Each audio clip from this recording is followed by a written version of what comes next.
महाराज जी, सैनपुर का आपने नाम लिया। जब आप इसका अभ्यास कर रहे थे तो क्या आपके जीवन में कोई ऐसा अनुभव हुआ कि कोई संत भगवान ऐसे दर्शन प्रकट में? एक दिन हम वहां, बहुत गरीब स्थान है, आज भी जाके कोई देख ले, बहुत बड़ा जंगल है। अब तो कुछ थोड़ा शोभन सरकार ने निर्माण करवा दिया था, नहीं तो झोपड़ी या मिट्टी की और ऐसे लकड़ी की पटी हुई कुटिया, और सांप बिछी। कितने सांप, शाम के ऐसे देखो तो फड़कारे घूम रहे, बिच्छू। वहां लोग आते नहीं, कोई घाट नहीं है, बिल्कुल गंगा के किनारे कच्चे स्थान पर, और बड़े विशाल विशाल वृक्ष जंगल है। वहां 2 रोटी और अरहर की दाल 24 घंटे में एक बार मिलती थी। एक पुजारी जी थे जो बना देते थे, जो 2-3 संत रहते थे उनको वो दे देते थे। 2 रोटी सिर्फ, 12 महीना कोई फल, मीठा, चाय, नाश्ता, कहीं कुछ नहीं, रुपया पैसा ये सब कहीं कुछ नहीं, बस 2 रोटी, गांव से आटा और अरहर की दाल 1 कटोरी।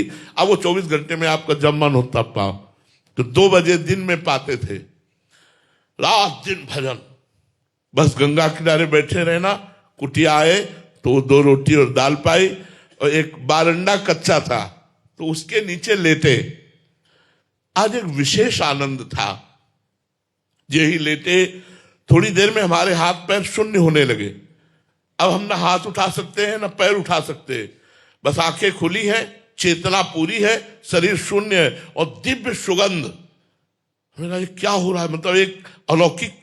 इतने में देखा बिल्कुल पास ही गंगा जी, गंगा जी की धारा से एक संत भगवान, श्वेत वस्त्र धारण, श्वेत बाल, दिव्य तेज प्रकट हो रहा है। ये स्वप्न नहीं है, ये ठीक दोपहर 2 बजे के बाद की बात है, जब हम प्रसाद पाके लेते।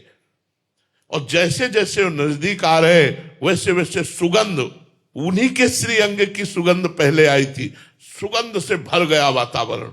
नजदीक आए और सर गोद में रखा, हम वैसे जड़ एकदम, आंख खुली है, जड़ एकदम है, ऐसे मस्तक पर हाथ फेरने लगे और एक मंत्र दिया था, एक मंत्र उच्चारण किया।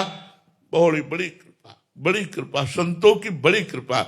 आज के 35-40 वर्ष गुरु नानक साहब का दर्शन गंगा किनारे हुआ, दिव्य रूप में ऐसे प्रकट हुए। एक ऐसे दुपट्टा डाले हुए थे और उसमें कुछ लिखा हुआ था, मुझे पता नहीं क्योंकि वो हमें पंजाबी का ज्ञान नहीं। एक ऐसे पट्टा सा पड़ा था और उसमें कुछ लिखा हुआ था, और बस ऐसे मुद्रा में बैठ। श्रीचंद जी का दर्शन हुआ। बड़े बड़े महापुरुषों का, संतों का कृपा पूर्वक दर्शन नाम के प्रताप से होता है। नाम, विश्वास कर लीजिए, जब नाम भगवान को अधीन करके सामने खड़ा कर सकता है, सुमिर पवन सुत पावन नामू, अपने बस करी राखे रामू, तो आप क्या समझते हैं? नाम का प्रताप अमोघ है, अलौकिक है। आप विश्वास करके नाम जप कीजिए, माला माल हो जाओगे। हमारी बात मान लो, कहीं भटकने की जरूरत नहीं, कहीं छूछा जंतर मंत्र कराने की जरूरत नहीं। राम राम कहो, राधा राधा कहो, कृष्ण कृष्ण कहो, तुम माला माल हो जाओगे। थोड़े दिन, जब तक तुम्हारे पाप नष्ट नहीं होते तब तक विपत्ति संकट आदि हो सकता है। आप धैर्य पूर्वक सह जाओ, आगे का मार्ग बहुत आनंदमय, बहुत आनंदमय है।